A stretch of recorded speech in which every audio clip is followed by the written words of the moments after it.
एक गांव। उस गांव में बना एक पुराना कुआं और उस पुराने कुएं से जुड़ी कुछ धारणाएं जो ये बताती हैं कि उस कुएं में कुछ प्रेत आत्माओं का साया है।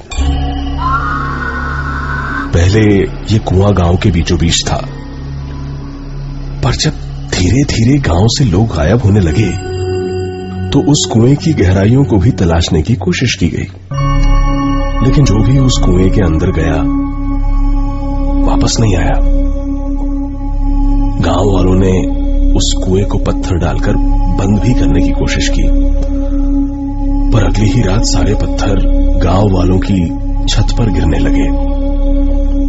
ऐसा लगने लगा जैसे पत्थरों की बारिश हो रही हो। और अगली सुबह वो कुआं फिर से पत्थरों की जगह पानी से भरा था। ऐसी ही ढेरों कोशिशें जब नाकाम रही तो गांव वालों ने कुएं के पास बने सारे घर खाली कर दिए और पूरा गांव कुएं से दूर हट गया। पर कुआं अब भी गांव के रास्ते में खड़ा था। और तभी से शुरू हुआ उस कुएं में मौत का एक अजीब खेल। कोई है? कोई है? निकालो मुझे यहां से। कोई सुन रहा है? मदद करो मेरी। कोई है? आवाज उस कुएं से आ रही थी जो वहां से गुजर रहे पवन ने साफ साफ सुनी। शायद कोई उस कुएं में गिर गया है। ये सोचकर पवन उस कुएं के पास चला गया और घबराते हुए बोला, कौन है वहां? मैं पास के ही गांव का घनश्याम। निकालो मुझे यहाँ से, जल्दी करो, दम घुट रहा है मेरा। अंधेरा होने से पहले निकालो मुझे यहाँ से। अच्छा ठीक है, रुको रुको रुको, मैं निकालता हूँ। पर अब क्या करूँ मैं? देखो वहां पर पास ही मेरी एक रस्सी पड़ी होगी, उसे अंदर फेंको। ठीक है रुको, ये लो रस्सी। पकड़ में आई? पकड़ में आई? हाँ मिल गई। मैं इसे अपनी कमर से बांध रहा हूँ, हाथों के सहारे से पकड़ के ऊपर आऊंगा। ठीक है। हाँ खींचो रस्सी, तुम खींचो। हाँ खींचो रस्सी, तुम खींचो। कुछ देर हो गई, पर पवन के लिए उस आदमी को सिर्फ हाथों से ऊपर खींचना आसान नहीं था। नहीं, मैं नहीं खींच पा रहा हूँ, और यहाँ कोई ऐसी जगह भी नहीं जिससे मैं इसको बांध सकूं। तुम भी रस्सी को अपनी कमर से बांध लो और फिर हाथों से खींचो, काफी मदद मिलेगी तुम्हें। खींचो। पवन ने वो रस्सी अपनी कमर से बांध ली और पूरी ताकत से ऊपर खींचने लगा। हाँ खींचो, मैं आ रहा हूँ बाहर। हाँ जोर लगाओ पवन, और जोर लगाओ पवन अचानक रुक गया। मैंने तो अपना नाम उसे बताया ही नहीं, फिर उसे कैसे? सिर्फ इतना सोचना ही था कि एक जोरदार झटके ने पवन को उस अंधेरे कुएं में खींच लिया।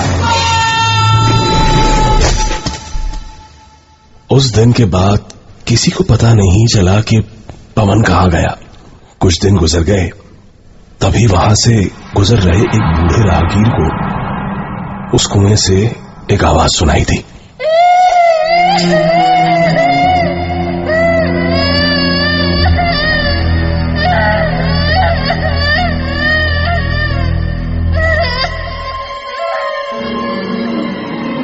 ये किसी बच्चे के रोने की आवाज थी। उस बूढ़े को लगा कोई बच्चा यहां खेलते खेलते उस कुएं में जा गिरा है। वो बूढ़ा इस कुएं की कहानियां जानता था, इसलिए डरकर कुएं के पास ही खड़ा रहा और मदद के लिए किसी का इंतजार करने लगा। कुछ ही देर में उसे दो राहगीर आते दिखाई दिए। बूढ़े ने उन्हें आवाज लगाई और मदद के लिए कुएं के पास बुलाया। अरे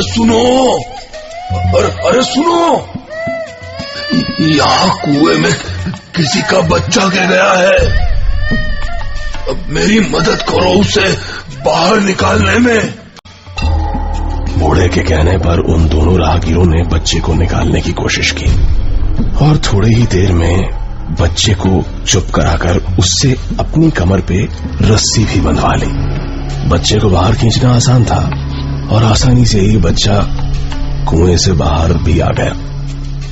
वो कुछ 7-8 साल का बच्चा रहा होगा। दोनों राहगीर और वो बूढ़ा खुश थे कि उन्होंने एक बच्चे की जान बचाई। धन्यवाद बेटा, आज तुम लोग नहीं होते तो पता नहीं क्या हो जाता। तभी एक राहगीर ने कहा, अरे नहीं, इसे हमने नहीं, आपने बचाया है। हाँ बेटा, क्या नाम है तुम्हारा? संतोष। कहाँ के रहने वाले हो तुम? माँ कहाँ है तुम्हारी? माँ नहीं है। अच्छा, पर तुम्हारे बाबा तो होंगे ना बेटा, कहाँ हैं? उस बच्चे ने राहगीर को हंसते हुए देखा और उस बूढ़े की तरफ उंगली उठा दी। उस दिन के बाद वो राहगीर भी गायब हो गए।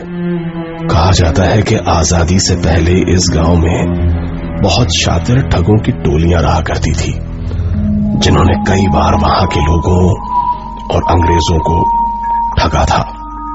पर एक दिन अचानक अंग्रेज सेना ने गांव पर हमला कर उन ठगों की टोलियों को खत्म कर दिया और मारकर सभी को उस कुएं में डलवा दिया। तब से उन ठगों की आत्माएं आज भी अलग अलग तरीकों से लोगों की जिंदगियों को ठग रही हैं। आज भी उस गांव में उस अंधेरे कुएं का मुंह खुला हुआ है और आज भी कोई मदद को पुकारता है। कोई है